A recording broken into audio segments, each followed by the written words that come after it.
Yeah. Let's go. We just gotta go hard. I go the hardest. I bring the pain. Not what you used to. It's all part of the game. Yeah. I just gotta go hard. I just gotta go hard. Go hard. Go hard. From the field to the film room to the war room, we've got you covered every step of the way as the road to the draft starts right now on BGN Radio. Hello and welcome to another episode of the BGN Draft Show, the first show of the 2024 draft cycle. I'm your host, Shane Haff, and you can follow me on Twitter and YouTube at Shane Haff NFL. I'm joined today by my co-host and fellow draft enthusiast, Dibes. Give him a follow on Twitter at Mr. Crockpot. And be sure to check out his podcast, Party on Broad, where Dibes will be breaking down draft prospects every week all season long. Dibes, how are you doing today? I'm doing well, man. There are no words to express how excited I am to break down these guys. They're way too early, my guys, man. But I love these guys, and who knows? We could be dead wrong on these guys 8 months from now, but I promise you, you're going to want to know who we're talking about today. Yeah, Dibes guys are important to pay attention to because if I remember correctly, one of Dibes guys last year was Tanner McKee. Because now everyone in Philadelphia is riding the hype train of Tanner McKee, a throwback to last year's draft shows. So be sure and check those out if you want some of those scouting reports. I'm also joined by my co-host on Chalk Talk. It is Mark Henry Jr. Give him a follow on Twitter at MarkHenryJr_. And be sure and check out his Tough Cover radio show every Saturday. Mark, how are you doing? I'm doing well. I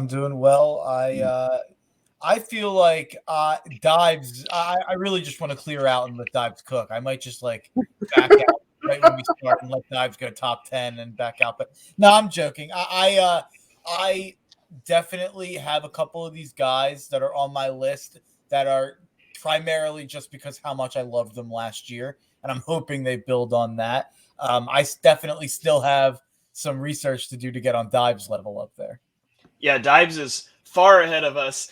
Mark and I focus a lot more on whole NFL stuff, and Mark specifically with gambling stuff. Dibes is all draft all the time. So we're playing catch up to Dibes. He's going to be our expert on this show, at least for the first part of the season. But today we are talking about our top 5 Eagles draft targets for 2024. So just some guys we think could be in the Eagles range, some names that you can be looking for as you pick what college football games to watch. And this is going to be a weekly show, but it's going to be a short show, 15 to 20 minutes, just to give you guys updates as we go. So, Dibes, I'm going to throw it to you here first. Give me your first Eagles target for this upcoming season. Number one has got to be Kalen King, cornerback out of Penn State. Penn State has never had a defensive back drafted in the first round, but I think King's going to change that, man. We're talking about a guy with elite and versatile skill set, incredible agility, scheme diverse, can play any system across the league. I love his projection at the next level, man. He's got really good size, and he plays with physicality, 0 penalties last season. So he's got elite coordination, excellent tracking ability. Currently, I have Kool-Aid McKinstry as my number 1 cornerback in this draft as of right now. And obviously, Penn State's season will go as far as Drew Aller takes them this year. But I expect huge things out of Kalen King, Chop Robinson, Abdul Carter out of that Penn State defense. So I think Kalen King is the real deal and could really challenge the rights of CB1 in this draft. All right. So cornerback, Mark, you watch a lot of Penn State, I think. Anything you want to add in there about King? Yeah, he's my number 3 guy that I had on my list, so I feel like I should just tag on here. I think his ball skills are great. I mean, the ball skills are really, really evident from a young age at this point. I mean, his sophomore year last year, he had 3 picks and 15 passes defense. This is a guy who plays bigger than his size, it feels like there at 5'11", but I'm skeptical a lot of corners who play at that height. But I think he kind of transcends it. So I really, really like King. He's one of the reasons I'm so high on Penn State going into this year. There's a lot of data on Kalen King too, because a lot of teams didn't throw Joey Porter's way. A lot of it went towards Kalen King, and he showed up and then some. He really rose to the occasion in 2022. Huge expectations in 2023. All right, I'm up next. I'm going to throw out offensive tackle out of Alabama because the Eagles love to draft out of the SEC and they love to draft in the trenches. It's J.C. Latham. He was a 5-star recruit. He played 142 snaps in 2021 for Alabama, mostly at right guard. In 2022, he played right tackle for over 800 snaps, and he allowed 0 sacks and only 1 hit. So I don't know if you know a team that has a really good right tackle that's approaching retirement age, but I think the Eagles might be interested. He's a great mover for his size and a top-end pass blocker. I think he's a guy to keep an eye on. There's a couple tackles that are higher up that aren't going to get into the Eagles' range, but Latham could be there when the Eagles are on the clock. Great athlete, former basketball player. You look at the bend, the flexibility, smooth, natural athlete, man. He's going to dominate the draft combine when it happens. Stoutland likes Alabama, man. Yeah, he does. He does. Okay, Mark, give us one of your guys. I'll start with my number 1 guy, and I think he's one of Shane's guys as well. And you know, we can all dream. I mean, we can say things that have no actual possibilities of happening because we're so far away from the draft. So right now, I'm going to put a linebacker on the list, and I'm going to talk about the linebacker in this draft. In my opinion, I think LB1 by far is Jeremiah Trotter Jr. I mean, what he was doing last year was just so multifaceted.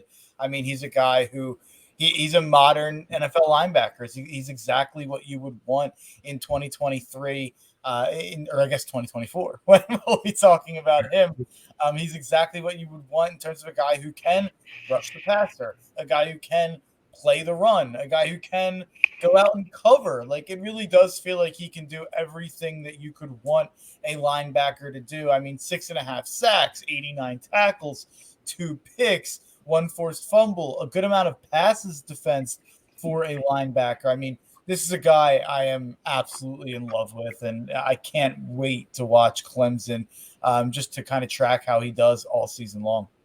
Yeah, Trotter was on my list as well. He was this next guy I was going to talk about, so I'll talk about him here just briefly.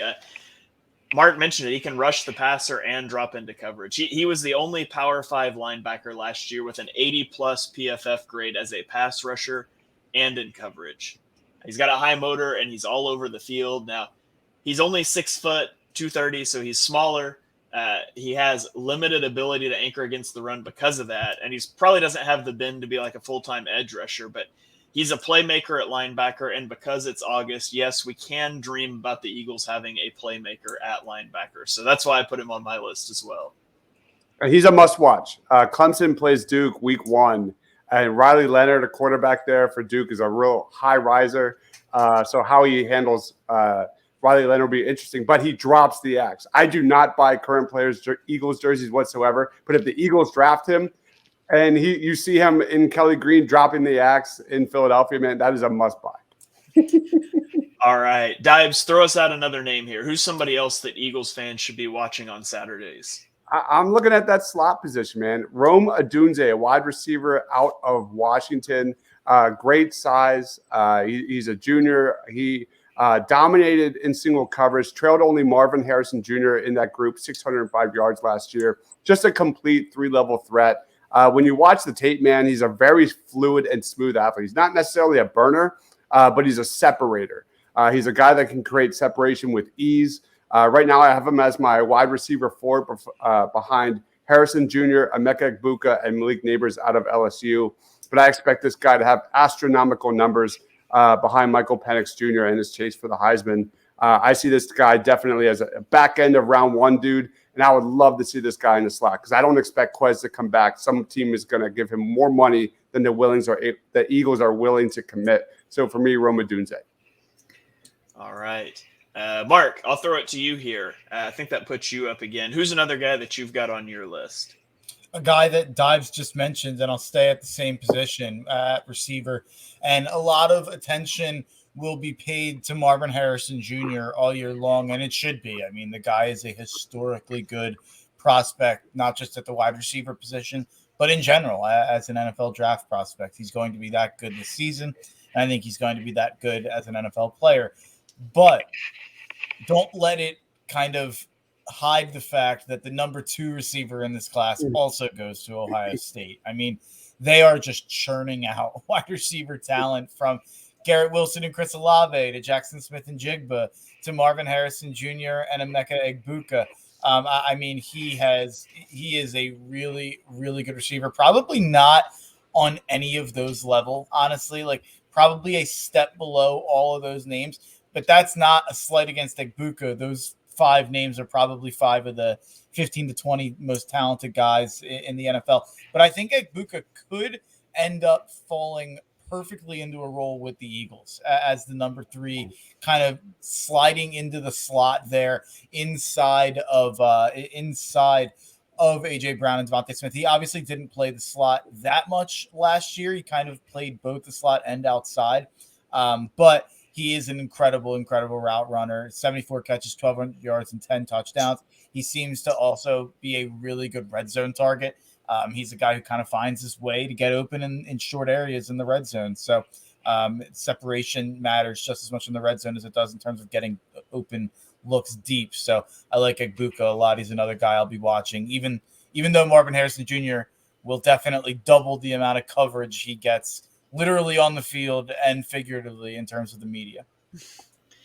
All right.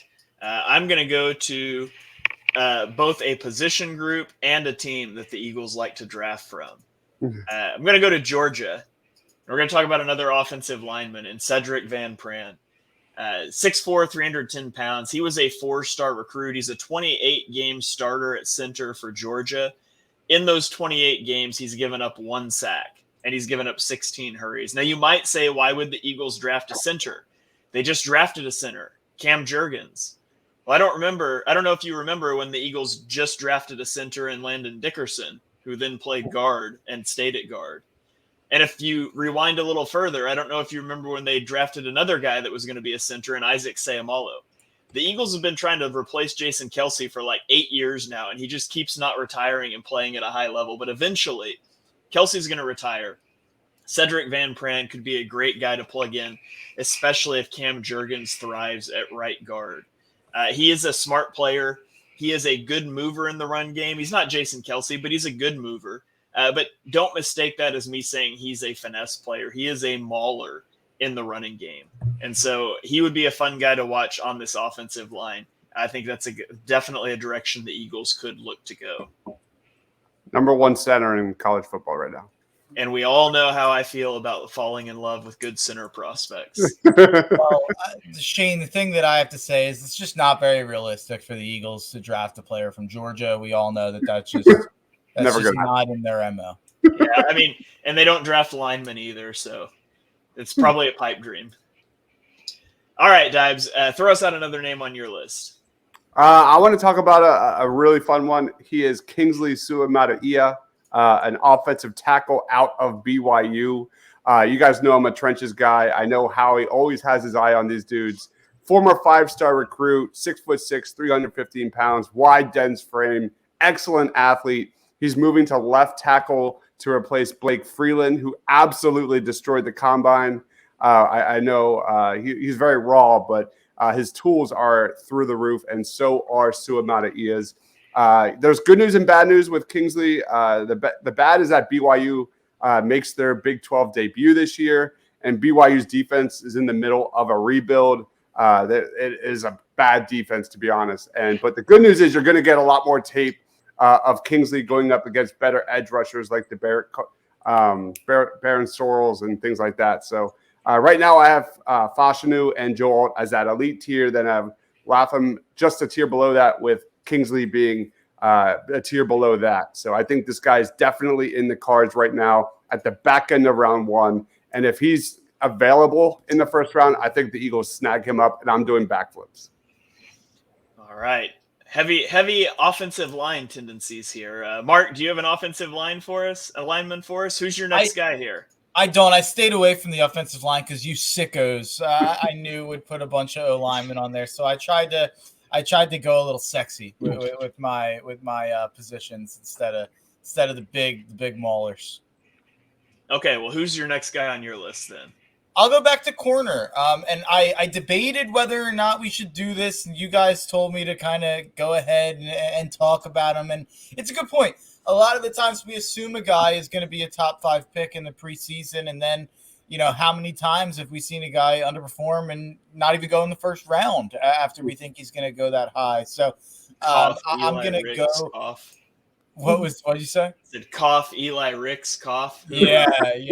Last year was considered a first-round pick and then went UDFA, and he's now in Philadelphia getting pick 6s in the preseason. So you never know what could happen. It's happened to a couple linebackers at Alabama too. Christian Harris. I know Henry To'oTo'o. And so I'll stick at Alabama, and maybe it'll happen again. But Kool-Aid McKinstry is the guy that I'll bring up. I mean, this guy just has incredible instincts at the cornerback position, plays really, really fast, and he's played big games at a high level for 2 years now at Bama. 35 tackles, 1 pick, 15 passes defense.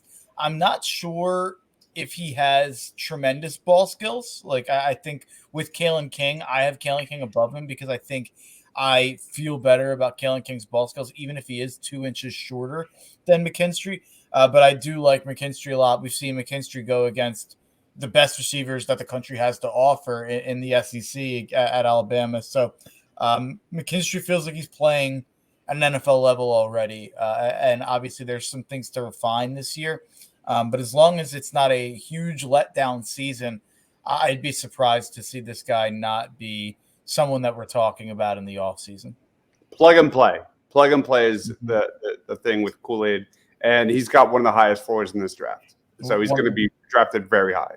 One of the greatest names of all time, also. Easy. That's a great name for sure. All right, that puts me back up. I'm going to stick in the trenches, but we'll flip sides of the ball here. I'm going to go with interior defensive lineman Leonard Taylor III out of Miami. He was also a 5-star recruit. He played 329 snaps last season at Miami. He had 18 run stops and 25 pressures and 4 sacks. So he is powerful at the point of attack, and he has rare bursts for his size. He's a pretty good pass rusher. Probably he's a better pass rusher than he is a run stuffer, which is kind of nice when you already have a defensive line that features a guy like Jordan Davis. And so, Fletcher Cox is riding off into the sunset before too long. It's probably his last year in Philadelphia. The Eagles just lost Javon Hargrave, and yes, they got Jalen Carter. Howie Roseman doesn't think you can have too many defensive linemen. So Leonard Taylor III would be a slam dunk pick as an interior pass rusher if he were to fall to the Eagles there. So he's another guy that fans should keep an eye on this season. They cannot take a defensive tackle in the first round. They can't do it 3 straight years. I love Jalen Carter.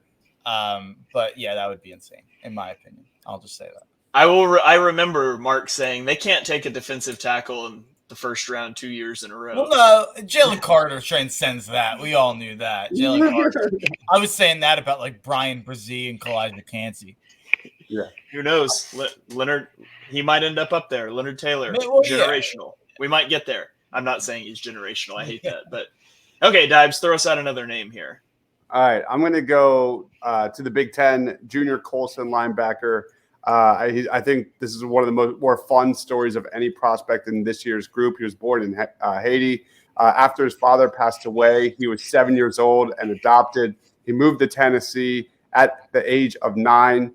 He tells this story that a Michigan hat was the first thing he saw when he came to the U.S., and now he's a starting linebacker for arguably the best defense in college football. Just a guy that oozes potential. Last year was this first year starting for Michigan and just blew everything up, man. Has one of the lowest missed tackle percentages in the class, a rangy run defender.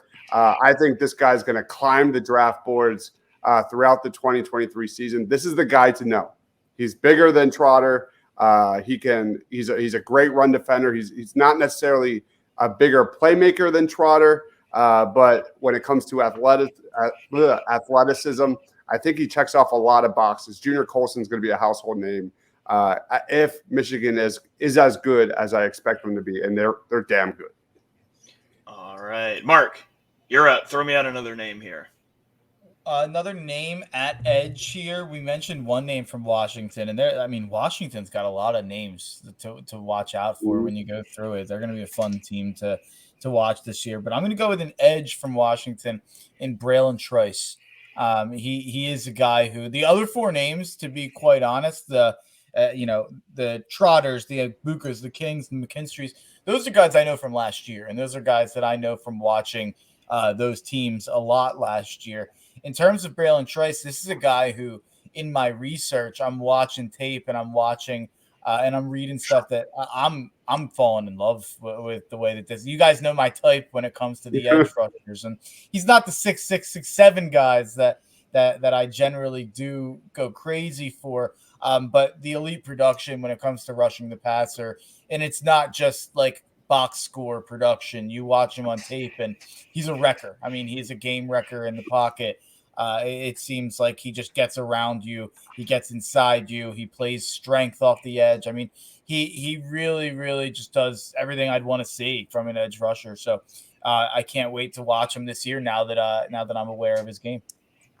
Yeah, he's also on my list. He had 67 pressures on 557 snaps last year. That's just incredible. 8 sacks. He's a high motor guy, powerful straight line rusher. I will say he doesn't have a lot of bend, which is kind of a negative, but he's more of a bull rusher type of guy off of the edge. And Brandon Graham replacement. Let's go. His teammate on the other side on the defensive line is also one of the best edge rushers in the Pac-12, and he has an epic name. It is Zion Tupuola-Fetui. So say that 10 times fast.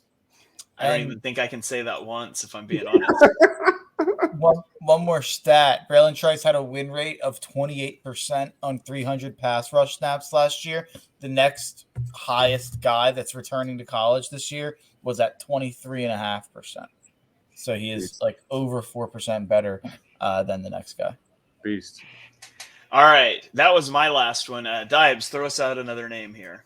A guy that I really like, one of the most versatile defensive backs in college football, Cooper DeJean. Cornerback out of Iowa. Some project him to be a safety at the next level, but that's not because he can't play outside at corner, man. He's 6'1", 209 pounds. Arguably the best playmaker in this draft is Cooper DeJean.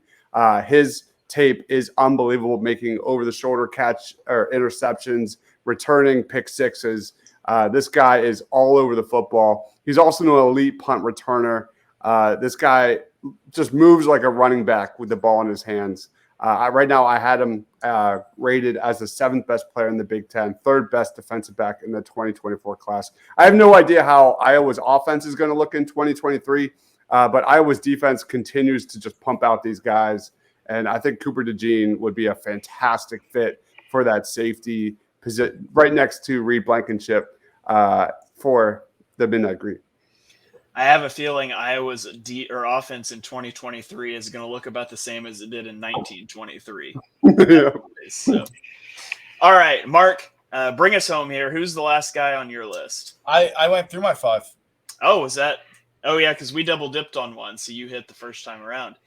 All right, so there you go. That is Dibes. I got all 5 of yours in, right? Yep, we're good. Okay, just making sure. I got my order a little mixed up here on the graphics, but there you guys have it.